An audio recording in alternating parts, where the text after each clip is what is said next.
pakar hukum pidana terkemuka di Jambi, Dr. Haji Ruslan Abdul Ghani, ikut menyoroti kinerja penyidik Polsek Sungai, Gelam Polres Muaro Jambi, Jambi.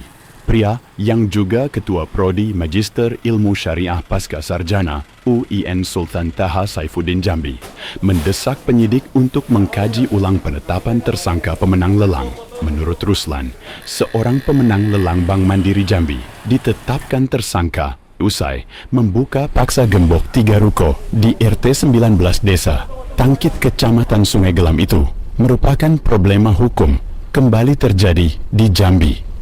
Melihat kasus ini, kata Ruslan pemenang lelang membuka paksa gembok ruko kosong. Tentu ada alasan, karena pemenang lelang mempunyai hak terhadap bangunan yang dirusak adalah miliknya sendiri. Sebagai pemilik, kenapa bisa dijadikan tersangka? Bahkan yang bersangkutan sudah mengajukan eksekusi ke Pengadilan Negeri Sengeti Muaro Jambi. Eksekusi terselesaikan dengan baik, sedangkan pemilik hingga kini masih berstatus tersangka. Hal ini tentu aneh dari sisi hukum. Menurut Ruslan, jika pemenang lelang ditetapkan tersangka, kedepannya orang tidak mau lagi mengikuti lelang karena tidak ada perlindungan hukum. Seharusnya pemenang lelang, jika sudah dinyatakan Dewan Lelang menang pemilik sebelumnya, harus melepaskan haknya. Seharusnya pemenang lelang dilindungi secara hukum, bukan diterhukum seperti yang dialami Fendi bersama seorang anggotanya. Lihat dari pengerusakan gembok itu ya tentu ada alasan yang mau rusak. Karena dia sebagai pemenang lelang, ya dia punya hak. Kenapa? Yang dirusaknya itu kan adalah bangunan milik dia sebagai pemilik. Nah semestinya sebagai pemilik dia punya hak dan kewajiban. Ya, karena sudah dinyatakan pemenang lelang. Ya, sebagai pemenang lelang berarti dia sebagai pemilik. Nah, semestinya sebagai pemilik. Nah, ini kita tidak tahu kok bisa jadi tersangka. Nah, yang bersangkutan juga sekarang sudah mengajukan eksekusi.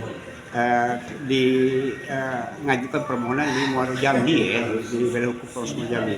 Nah, eksekusinya terrealisasi dengan baik. Nah, sekarang sedangkan dia ditetapkan sebagai tersangka, ini ya menjadi problema hukum ya, problema hukum. Nah, kalau saya lihat di sini ya tentunya nanti kita lihatlah di materi pokoknya nanti ya. Nah, di situ nanti yang berbicara. Kalau orang sebagai pemenang lelang dinyatakan sebagai tersangka, ini suatu yang aneh.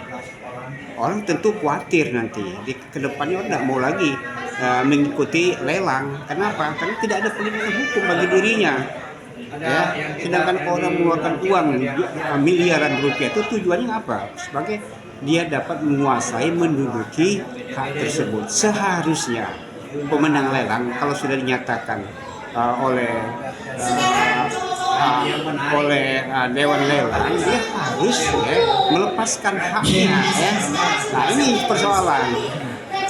Sehingga tidak ada kepastian hukum untuk apa itu lelang itu dilakukan kalau tidak ada orang bisa menguasai kepemilikan tersebut. Nah, seharusnya dengan adanya eksekusi tersebut ya bisa dikaji ulang lah penetapan tersangka tersebut. Ini menyangkut nanti proses hukum, keadilan, kepastian hukum nanti bagi pemenang lelang. Tidak ada perlindungan akhirnya terhadap pemenang lelang. Untuk apa? Nah, seharusnya pemenang lelang itu dilindungi secara hukum. Kenapa? Pemilih beretikat baik itu harus dilindungi oleh hukum, bukan menjadi terhukum, bukan menjadi tersangka. Mau orang kalau pemenang jadi tersangka, kan aneh nih.